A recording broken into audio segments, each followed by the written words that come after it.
Bienvenidos oyentes de Radio Sefarada a estas noticias de hoy que comenta Jorge. ¿Qué tal? ¿Qué tal, Alejandro? Estos son los titulares del día. Gran participación en las elecciones israelíes pese al coronavirus y la aparente apatía por ser la tercera convocatoria. La izquierda y los árabes responsabilizan a Gantz del fracaso electoral del bloque alternativo a Netanyahu. El ejército frustra nuevamente un ataque desde la frontera siria contra Israel. Estados Unidos y los talibanes firman un acuerdo en la capital catarí para acabar con la guerra en Afganistán sin participación del gobierno. Estos son los temas de los que hablaremos hoy en estas noticias, que continuarán en la segunda parte con la agenda cultural. La participación electoral en Israel registró durante este martes los mayores porcentajes de las últimas décadas, pese al temor a un descenso por el coronavirus y la apatía de los votantes al ser la tercera convocatoria en menos de un año. A las 4 de la tarde, hora local, más del 47,6% de los 6,5 millones de israelíes llamados a votar habían depositado la papeleta, una cifra no vista desde 1999, cuando superó el 50%. Alrededor de 3.000 personas que están en cuarentena por temor a haber estado expuestas al coronavirus votaron en las 16 urnas especiales ubicadas en tiendas de campaña higiénicas repartidas por Israel. El proceso de votación fue lento en estos centros por el protocolo de seguridad que aplicaban operarios vestidos con un mono blanco, lo que llevó a ampliar el horario 2 horas más hasta las 7 de la tarde, hora local. Votantes con mascarillas y guantes esperaban su turno sin tener que hacer fila previa para ejercer su derecho a voto. A falta del escrutinio definitivo, los resultados parciales apuntan a Netanyahu como claro vencedor, aunque no se sabe a ciencia cierta si su bloque de partidos de derecha y ortodoxos logrará obtener la mayoría absoluta de 61 escaños necesarios para formar gobierno. Sí, hoy mismo pueden escuchar un debate que hemos tenido aquí, una especie de mesa redonda desde Madrid y también desde Jerusalén para hablar de los resultados de estas elecciones en Israel. Pues sorprendentemente, digamos lo sorprendente, ha sido la altísima participación. Y eso que, como decimos, que era el coronavirus, que son las terceras en un año, pero parece que esta vez la gente se movilizó más que nada por la sensación de que hay que quitárselo de encima de alguna vez. Y es más, esta victoria bastante contundente de Netanyahu, que elevó su porcentaje y participación en escaños respecto a las dos pasadas convocatorias, que ha salido con 36 o 37 escaños para su propio partido, que junto con el bloque de la derecha ortodoxa, etcétera, seguramente suman por lo menos 59 escaños, puede que lleguen a los 60 e incluso puede que lleguen a los 61 una vez que terminen de escrutarse todos los votos que faltan por contarse. En general son votos de soldados, también de los que votaron en estas tiendas especiales para evitar contagios de coronavirus, que ahora hay una discusión quién recuenta las papeletas para no contagiarse, etcétera. Pero ha tomado mucha distancia respecto al bloque, al partido Cajol Labán, que era su principal opositor, con lo cual el bloque de los opositores anti-Bibi Netanyahu, si bien podrían sumar 61, pero es un bloque imposible de consolidar porque son incompatibles, por ejemplo, Lieberman, que es un nacionalista extremo que rechaza cualquier negociación o contacto con los árabes israelíes, y justamente la lista árabe unida, que ha conseguido un resultado histórico de 15 parlamentarios. Por lo tanto, vamos a tener que esperar todavía algunas horas para el recuento definitivo. Según comentaban en este debate, no les voy a anticipar mucho, pero hay una sensación de que sea cual sea el resultado, pues de estas elecciones sí que va a salir un gobierno que sería inaceptable unas cuartas convocatorias para estar al frente del gobierno. Y también algo que es muy relevante es que a la gente le importa bastante menos las acusaciones de corrupción a las que se tiene que enfrentar Netanyahu dentro de apenas 2 semanas que la ingobernabilidad del país que ya está afectando a muchos sectores. La izquierda y los árabes responsabilizaron a Gantz, líder de Cajón Labán, la principal fuerza opositora al Likud de Netanyahu, por su estrategia que les ha llevado a disminuir los resultados de este bloque. Ahmed Tibi, de la lista árabe conjunta, lo acusó de realizar una campaña en su contra. A pesar del agradecimiento de Gantz a los seguidores a los que prometió seguir luchando por ellos, miembros destacados de su partido calificaron los resultados como un fracaso de Cajón Labán. Además de Cajón Labán, la alianza de izquierda, Avodah Gesher Meretz, también bajó su representatividad parlamentaria con apenas 6 o 7 escaños, una cifra muy inferior a los 11 que habían obtenido por separado la alianza Avodah Gesher y Meretz, que compitió por su cuenta. Su líder, Amir Peretz, también apuntó a Gantz como responsable.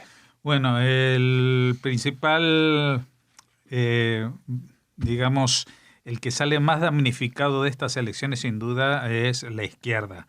No tanto Cajón Labán, que ya en su debacle, pues muchos anticipan un desmembramiento próximo. Es decir, si Netanyahu por fin consigue formar gobierno o se ve en la tentación de traerse a algunos de los miembros parlamentarios de este Cajón Labán a su bloque, pues Cajón Labán evidentemente tendría un problema muy difícil de afrontar respecto a su unidad a ese bloque, ¿no?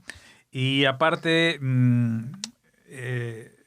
todo el mundo le echa en cara a Gantz su estrategia que consistió muchas veces en luchar por los votos de su propio bloque. Es decir, atacando a la lista árabe unida, que si bien es un partido, es un bloque en sí de partidos que no iban a formar parte en ningún momento del gobierno, pero sí que iban a dar su apoyo a Gantz para desbancar a Netanyahu.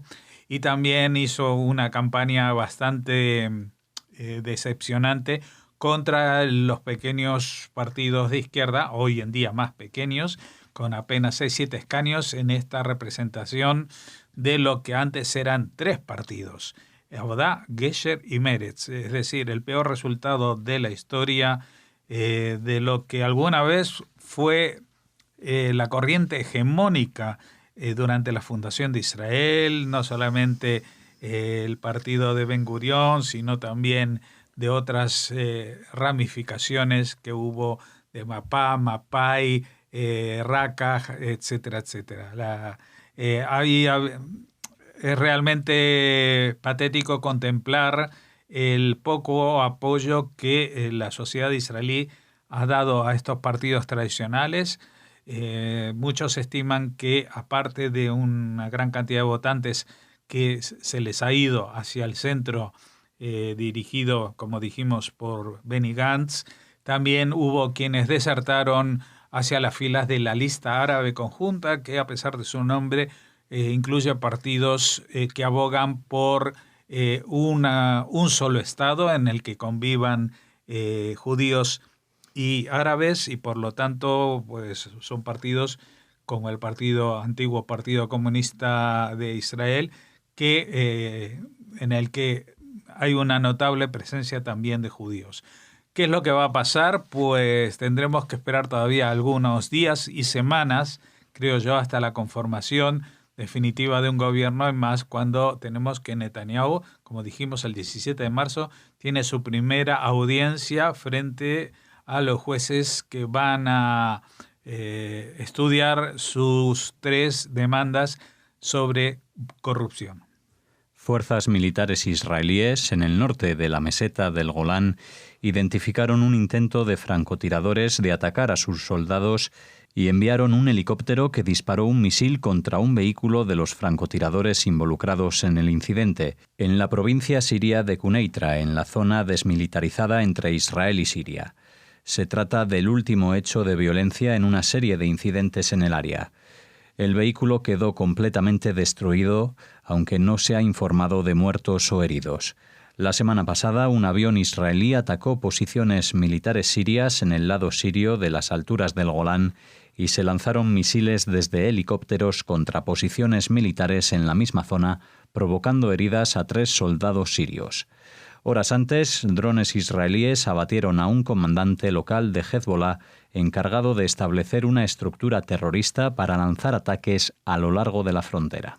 Bueno, como vemos, no solamente que Israel hace de vez en cuando incursiones contra las milicias pro-chiitas o pro-iraníes que participan en la guerra civil siria, muchas de ellas situadas en torno a la capital Damasco, sino que hay un incremento de acciones en lo que es la frontera entre Siria e Israel, en los altos del Golán, a las cuales pues, se encuentra bajo estrecha vigilancia y al más mínimo indicio de un ataque, pues Israel responde incluso no ya con aviones, sino porque las distancias son muy cercanas, con helicópteros que llegan allí con mayor inmediatez, precisión y cercanía.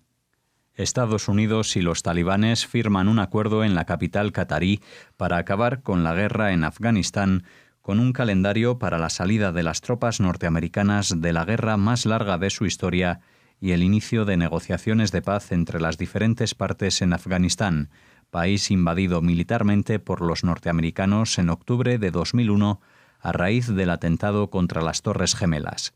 Según Naciones Unidas, dicha guerra ha provocado más de 100.000 muertos y heridos en la última década y ha costado a los contribuyentes de Estados Unidos $1.000 millones en gastos militares desde 2001. Unos 30 países estarán representados en la firma del acuerdo, pero no así el propio gobierno afgano, que dice desconfiar de los talibanes.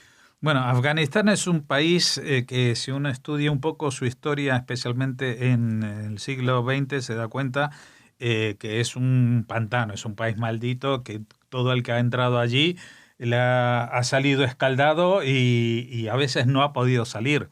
Le había pasado antes a la Unión Soviética. Luego los mismos talibanes que Estados Unidos había financiado para luchar contra los soviéticos se volvieron contra las tropas de Estados Unidos, especialmente ante la invasión de octubre del 2001, que fue la primera reacción que tuvieron los americanos, el gobierno de Bush, ante el ataque a las Torres Gemelas, dado que en esa zona de los talibanes pues había prosperado la milicia de Al-Qaeda liderada por Osama Bin Laden.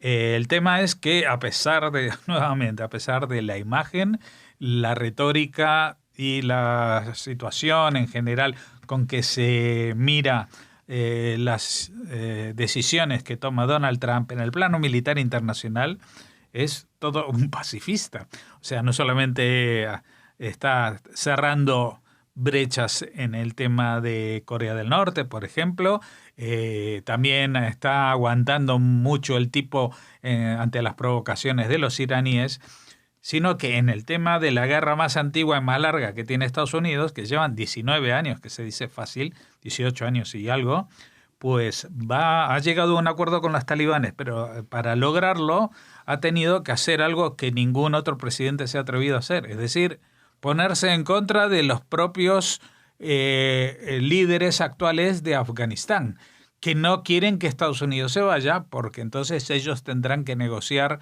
con los talibanes una paz que seguramente no va a ser del agrado de ninguna de las dos partes, es decir, que van a tener que ceder parte de los logros de los afganos en las ciudades como la capital en los últimos años, que bajo el paraguas de Estados Unidos han podido darse situaciones de apertura, ni tampoco los talibanes van a poder imponer su régimen y convertirse en señores de la guerra que circulan como Pedro por su casa por todas las ciudades y por todo el ámbito geográfico del país.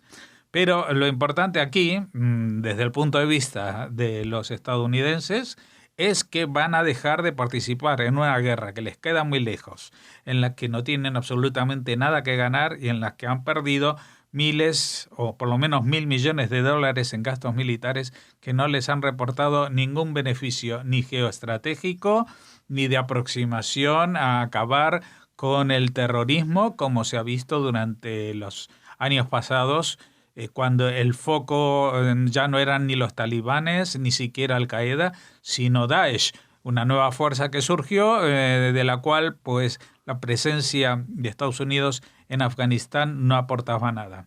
No descarto que si esto no se desmadra, es decir, que si de este acuerdo firmado entre Estados Unidos y los talibanes no sale una explosión tremenda de violencia en esa zona, pues Donald Trump lo volverá a intentar, no sé si tendrá tiempo antes de las próximas elecciones, pero seguramente intentará algo similar en Irak, una guerra en la que lleva menos tiempo, pero de la cual también tiene muchas ganas de irse hace tiempo. Hasta aquí llega la primera parte de las noticias de hoy, que continúan ahora, tras la pausa, con la agenda cultural.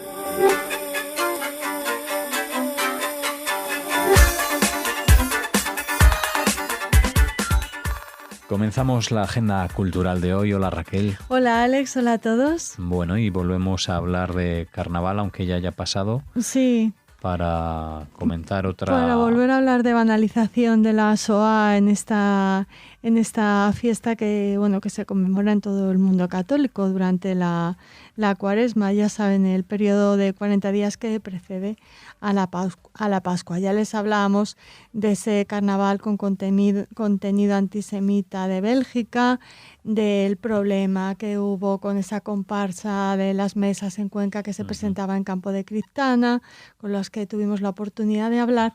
Y bueno, ahora queremos hacernos eco de la presencia en Badajoz, pues también durante un desfile de carnaval, pues de una comparsa en la que los participantes pues bailaban mientras agitaban símbolos nazis o una pancarta adornada con una cruz gamada encerrada dentro de un Magen David.